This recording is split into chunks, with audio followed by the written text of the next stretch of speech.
বিক্রম তার মা শান্তি দেবীকে নিয়ে খালির ধারে এক বাঁশপাতার ঘরে দুঃখে দিন কাটাচ্ছে। বলি, ও বিক্রম, ঘরে যে এক ফোঁটা চাল নেই, এখন কি রান্না করব বলতো? কিছু একটা তৈরি করে নাও মা, আজকের দিনটা চালিয়ে নাও। আমি কালকে চাল আনবার ব্যবস্থা করছি। এভাবে চললে হয়? আমরা এখানে একা একা থাকি, কার কাছে যাব ধার আনতে? সেই ধার আনতে গ্রামের মধ্যেই যেতে হয়। লক্ষ্মী মা আমার, আজকের দিনটা একটু চালিয়ে নাও। গ্রামের কারোর কাছ থেকে ধার আনো, বলবে কালকে দিয়ে দেব। আমাকে এখন আর কেউ ধার দিতে চায় না। আমাকে দেখলেই সবাই দরজা বন্ধ করে দেয়। আমার কতটা খারাপ লাগে বুঝিস তুই?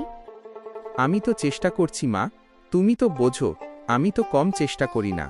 কাজের এত পড়ালেখা করেছি, কিন্তু তবুও একটা কাজ জুটছে না। আমি তোর কষ্টটাও বুঝি বাবা।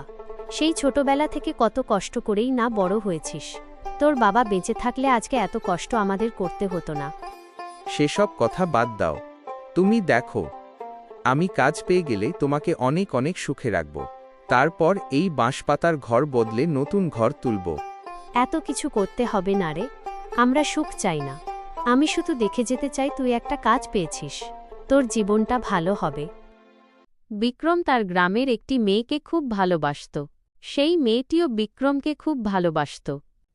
অনন্যা, তোমার বাবা আমাদের এই সম্পর্ক মেনে নেবে তো? আমার তো খুব ভয় হয়।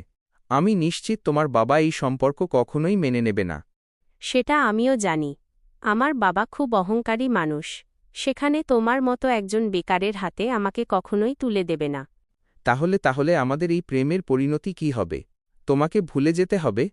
না না, এমন অলক্ষণে কথা বলো না। আমি তোমাকে ছাড়া থাকতে পারবই না, কখনোই ভুলে যেতে পারবো না তোমায়। তাহলে তোমার বাবাকে কিভাবে মানিয়ে নেব আমরা? আমার অবস্থা তো দেখতেই পাচ্ছ। আমার অবস্থা কখনো ভালো হবে বলে মনে হয় না। তোমার অবস্থা যেমনই থাকুক না কেন, আমি তোমার পাশে সবসময় আছি।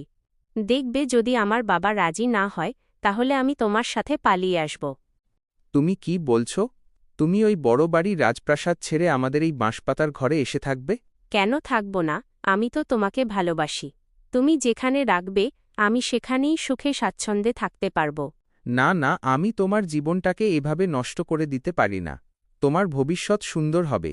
আমার কাছে থাকলে তোমার ভবিষ্যৎ সুন্দর হবে না। যে সুন্দর ভবিষ্যতে তুমি থাকবে না, সেই ভবিষ্যৎ সুন্দর হতেই পারে না। আর সেই সুন্দর ভবিষ্যতও আমি চাই না। তাহলে আর কিচ্ছু নয়। বাবাকে একবার বলবো, যদি মেনে না নেয়, তাহলে আমি তোমার কাছে পালিয়ে আসব।